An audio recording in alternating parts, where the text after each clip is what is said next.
pagi pemirsa, kembali lagi bersama saya, Salma Natsa.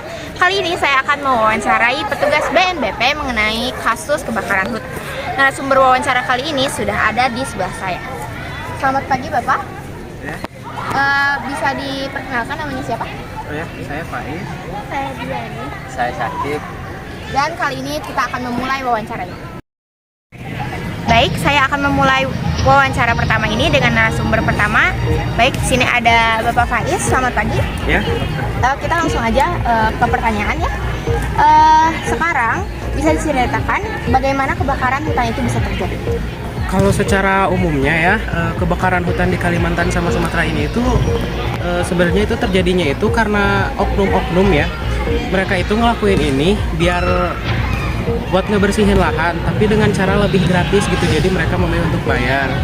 Dia itu penyebab utamanya.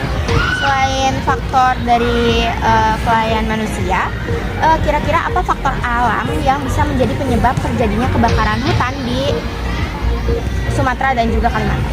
Nah, kalau dari faktor alam ya, karena sebagian besar ini lahannya itu adalah lahan gambut. Jadi pada saat musim kemarau itu kan jadi kering banget ya hutan gambut. Nah, jadi hutan gambut ini karena kandungan tanah yang dimilikinya itu banyak gitu ya, terus kering kan, jadi gampang terbakar. Itu sih kalau faktor alam. Karena adanya kerusakan karena faktor alam dan juga manusia, ini kira-kira apa aja kerusakan yang ditimbulkan dari kebakaran hutan di Sumatera dan Kalimantan? Kira-kira berapa kerugian yang bisa ditaksir secara rupiah? Kalau dari akibatnya sih ya habitat-habitat hewan, habitat vegetasi yang tumbuh di sekitar lahannya juga kan kayak hilang ya, kebakar.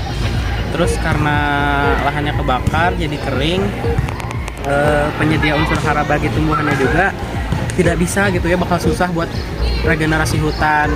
Terus kalau dirupiahin kerugiannya dari data World Bank itu ada sekitar 75 triliun.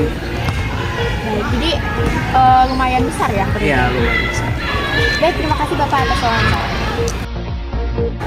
Baik, saya akan melanjutkan wawancara kali ini dengan narasumber kedua, yaitu Ibu Dian. Selamat pagi. Kita langsung saja ke pertanyaannya. Jadi, bagaimana sih proses evakuasi lahan yang rusak akibat kebakaran hutan di Sumatera dan Kalimantan ini? Proses evakuasi lahan yang biasanya kita lakukan itu diantaranya menganalisis titik rawan kebakaran, melakukan patroli rutin, mendeteksi kebakaran hutan atau lahan sedini mungkin. Terus kita juga ngadain penyuluhan dan edukasi masyarakat tentang cara pencegahan kebakaran hutan. Baik, sebagai informasi boleh diceritakan tidak bagaimana ciri-ciri dari lahan yang mudah terbakar dan berpotensi menyebabkan bencana kebakaran hutan?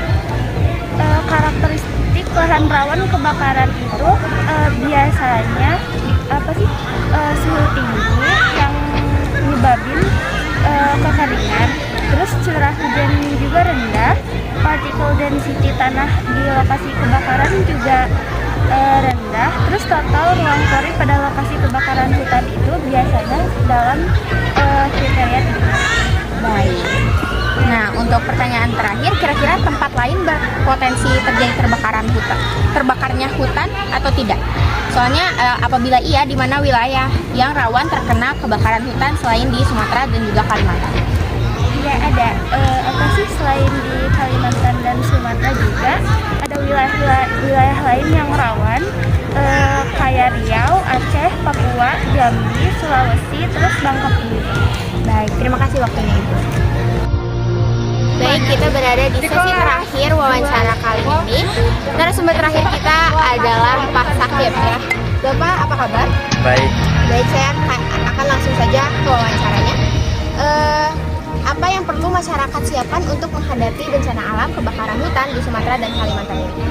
Ada beberapa yang bisa dilakukan untuk mempersiapkan diri untuk menghadapi kebakaran hutan, di antaranya sebagai berikut. Yang pertama, melakukan pengawasan terhadap titik rawan kebakaran. Yang kedua, menyiapkan peralatan untuk memadamkan api jika sewaktu-waktu terjadi kebakaran hutan ataupun lahan. Yang terakhir, kita harus siap siaga jika terjadi kebakaran, segera memberitahu warga dan pihak-pihak terkait. Baik.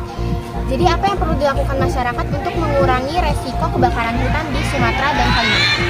Untuk menghindari terjadinya kebakaran, ada beberapa hal yang bisa kita lakukan, yakni menghindari membakar sampah di lahan atau hutan, terutama saat angin kencang.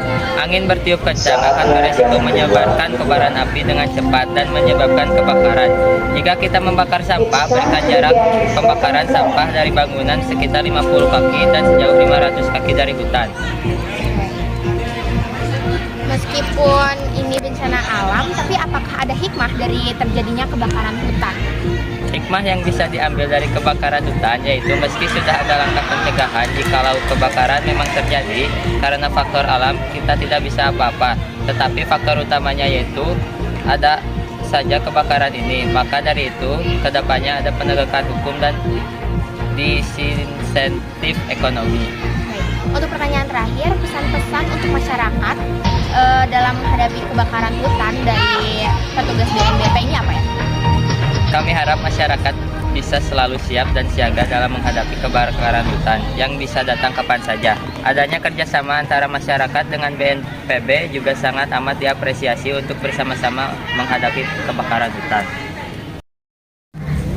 Nah, itu dia wawancara kami tadi bersama petugas BNDP mengenai kasus kebakaran hutan. Kami harap kebakaran ini tidak akan pernah terjadi lagi di seluruh wilayah Indonesia. Saya Salma Natsa, pamit undur diri.